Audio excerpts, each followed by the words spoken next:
Installing the OVA file for Cisco HyperFlex Systems. Prerequisites. Make sure you have the latest version of the software. This video uses the following versions: Cisco UCS Manager 3.1 2B, HX Data Platform 1.8 1C, vCenter 6.0, ESXi 6.0 U2 or above, InfraBundles A, B, and C, and HX OVA Installer 1.8 1C. Make sure you've met all the requirements listed in the pre-install checklist document. Some of the key items to keep in mind are VLANs, enable jumbo frames, and configure your servers. Have all the IPs available for the HX cluster. A 4-node cluster will need 30 IPs. See the following table for details. Make sure they're on different subnet. In addition, rack and stack your HX servers, configure the Fabric Interconnect cluster and the uplink ports on both FIs, and allow the servers to be discovered. Note that this video captures a 4-node cluster configuration. For complete details and comprehensive documentation, refer to the Cisco HX series documentation roadmap. This location includes pre-install checklist, getting started guide, admin guide, tech notes, release notes, interoperability matrix, CLI reference, and other pertinent information. Download the latest OVF file installation wizard for the HyperFlex Data Platform installer to a host that will be a node in the HX storage cluster.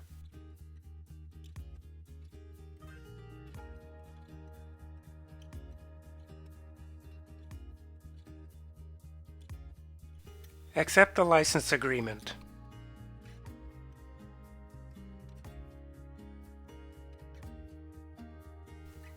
Also download the ESX Cisco custom image for HX.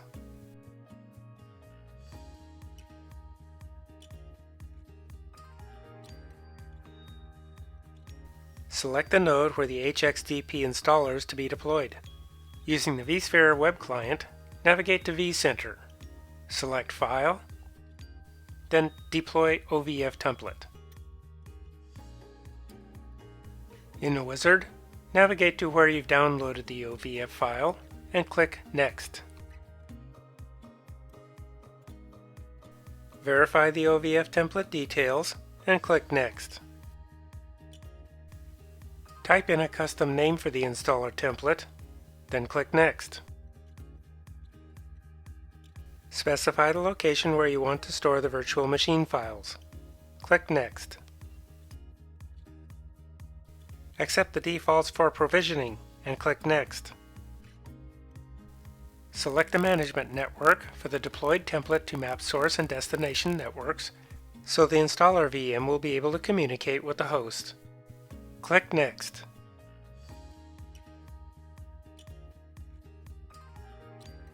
Next, enter the IP credentials to be used by HXDP installer VM. You can enter only the host name for the VM and leave the rest blank if you're using DHCP, or you can enter all the IPs for the default gateway, DNS, network IP address, and the network netmask. Click Next. Review the information. Click Power On after deployment, and click Finish to complete the deployment. Note that the ESX server was up and running prior to the deployment.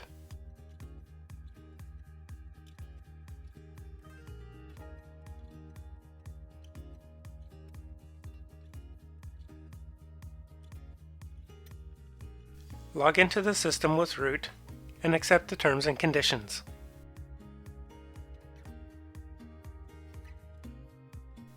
You're now ready to start either a new cluster creation or expand an existing cluster.